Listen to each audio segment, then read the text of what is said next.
Pay close attention, because this is the key that will unlock years of your future, saving you from emotional dead ends, mental confusion, and a drained spirit. I've spent my life decoding the patterns of human connection, the echoes of ancient wisdom, and the architecture of relationships. And I've found 5 simple sentences. When a man says these to you, they are not just words. They are an X-ray of his soul, revealing his true intentions with such stark clarity that to ignore them is to stand by while your own house burns. These are not just warning signs. They are carefully crafted verbal Trojan horses designed to infiltrate your defenses under the guise of everyday conversation. Once you see them for what they are, you'll hear them everywhere, and please listen all the way through. The 5th phrase is a masterclass in covert control, so subtle it slips past the defenses of 99% of women. And it's arguably the most critical lesson in emotional self-preservation you will learn. Before we unpack these 5 phrases, you must first grasp a fundamental truth that will rewire how you experience every male interaction. Most women are taught to operate through a hope filter. We see men not as they are, but as they could be. We hear their words not for what they mean, but for what we wish they meant. This instinct to nurture and repair, instead of to discern and protect, is so deeply ingrained that we've muted our own internal alarm system, the one designed to detect those who use language to prey on our good nature. And I call them what they are: emotional architects who use specific linguistic blueprints to test your limits, lower your value, and build a prison of self-doubt around you. Ancient traditions teach that all words have a vibration, a frequency. When someone speaks, they aren't just sending data. They are transmitting their inner world, their motives, their self-worth, and their level of respect for you directly into your spirit. This is precisely why some conversations leave you feeling exhausted, insecure, or second, guessing yourself even when you can't logically explain why. Your intuition felt the dissonant frequency of manipulation, but your conditioned mind tried to find a reasonable explanation for it.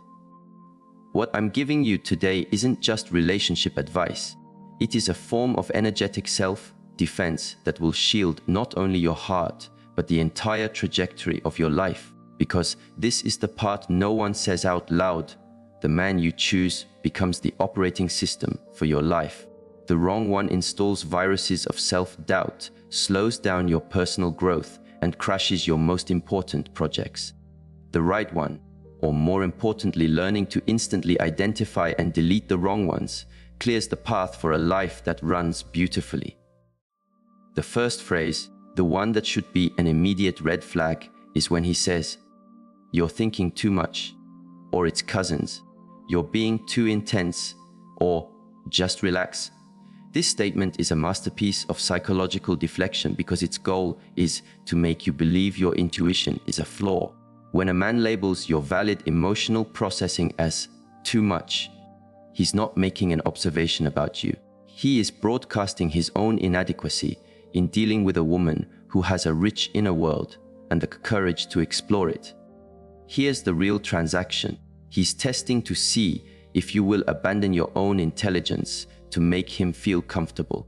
He is checking if you will make yourself smaller so he doesn't have to grow bigger. A man who truly values you is not intimidated by your thoughts. He's intrigued by them. He wants to understand your internal landscape, not pave it over. When a man tells you your natural depth is a problem, he is telling you that he prioritizes his comfort over your reality. The most dangerous part of this phrase is how it plants a seed of self-censorship. You start to police your own thoughts, questioning if you're being crazy or difficult. This disconnection from your own mind is exactly what an emotional manipulator wants. Your clarity is the biggest threat to his control. Women who have been on the receiving end of this often spend years trying to reconnect with their own inner voice, having been trained to believe it was unreliable. This is a quiet form of violence, and we've normalized it by saying, "That's just how guys are." I am here to tell you that emotionally mature, Conscious men do not function this way. They know a woman's depth isn't a problem to be solved, but an ocean to be explored. The second phrase that should sound an alarm is, "I'm just being real," or "I'm just being brutally honest," almost always after saying something unkind, critical, or demeaning. This phrase is a manipulation tactic that attempts to rebrand cruelty as a form of integrity. When someone uses honesty as a weapon, they are not being authentic, they are being abusive, and then trying to gaslight you into thinking you should be thankful for the attack. Authentic honesty is rooted in a desire to help, to build, to connect. It is delivered with empathy, with awareness, with the goal of strengthening the other person. When a man says something that stings and then wraps it in the banner of just being real, he's showing you he either lacks the emotional intelligence to communicate with care, or he enjoys the power trip of putting you down and then making you feel wrong for being hurt. I've seen this tactic systematically dismantle a woman's confidence. He'll make a real comment about her body, her career choice, her friends. And when she flinches, he'll double down, accusing her of not being able to handle the truth.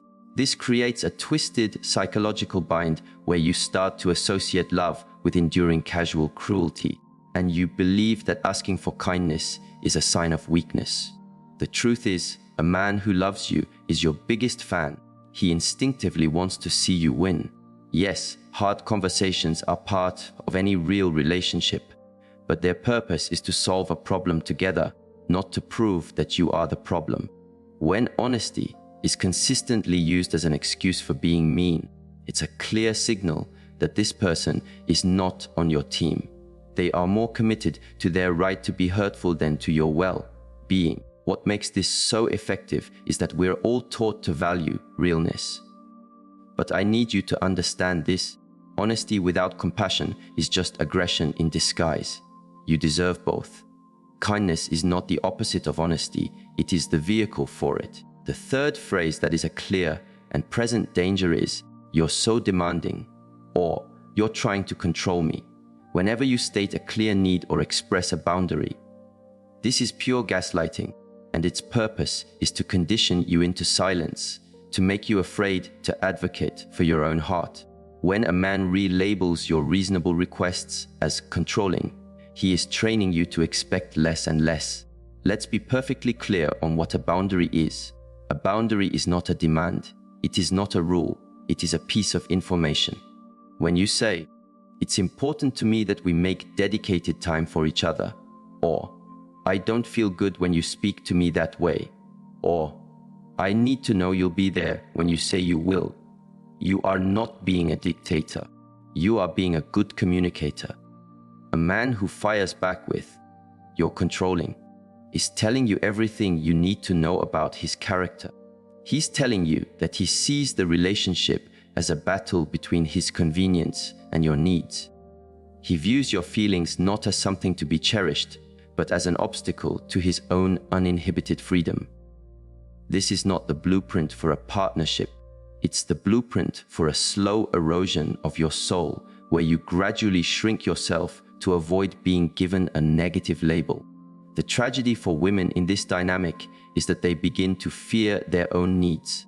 They start to pride themselves on being chill and low maintenance, not realizing they are simply abandoning their own standards to keep a man who has no interest in meeting them.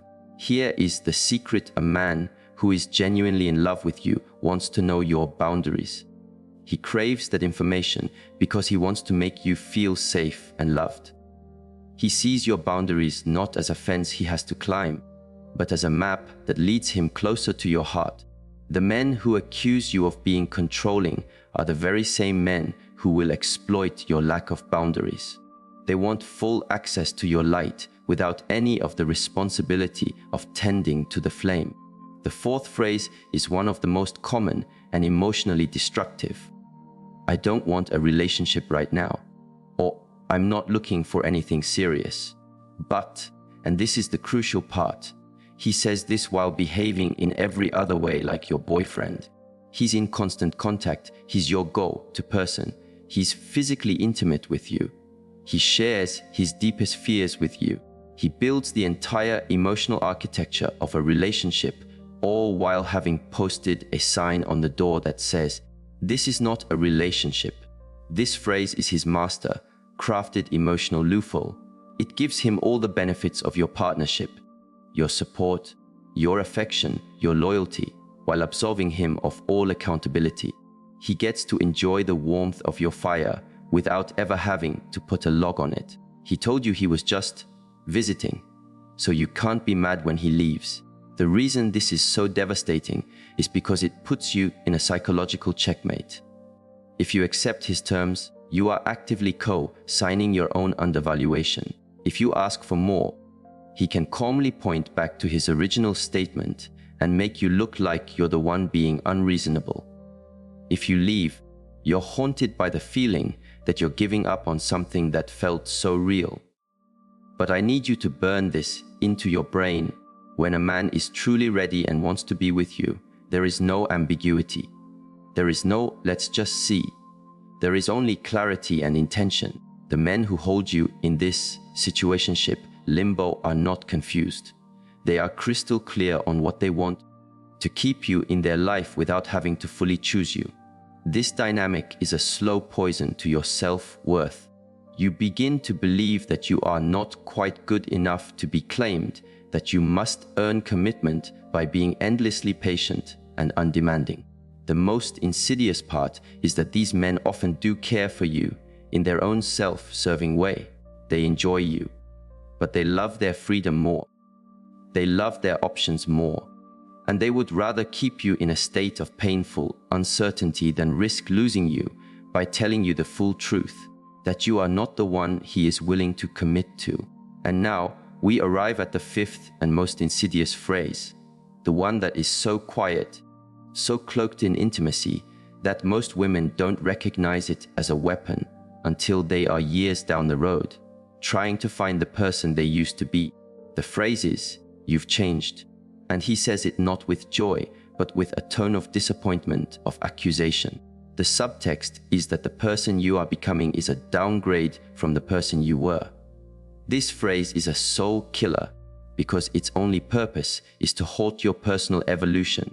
It is designed to make you second, guess your own growth, and retreat to a version of yourself that was more comfortable and convenient for him. When a man uses "you've changed" as a criticism, he is admitting a terrible truth. He wasn't in love with you. He was in love with your potential to serve his world. Here's the real story. You started setting stronger boundaries. You started getting serious about your career. You found your voice. You simply became more you. And instead of standing in applause at your becoming, he feels threatened. Why? Because the previous version of you was easier to manage, less challenging, and more focused on his needs than your own expansion. This phrase is so brutal because it hits you where you are most vulnerable, your deep-seated need to be loved for who you are. When the person who is supposed to love you most implies your growth is a form of betrayal, it can trigger a crisis of self. You start to wonder if becoming your best self will cost you your relationship. I have seen women give up hobbies, passions, and promotions because a man made them feel guilty for their own evolution. They stopped speaking their truth because he liked it better when they were quieter. They stopped setting boundaries because he preferred them when they were more accommodating. But listen to me, a man who truly loves you doesn't just tolerate your growth, he is your biggest fan. He is thrilled by your evolution. He knows that as you become more fully yourself, you bring more to the relationship, not less.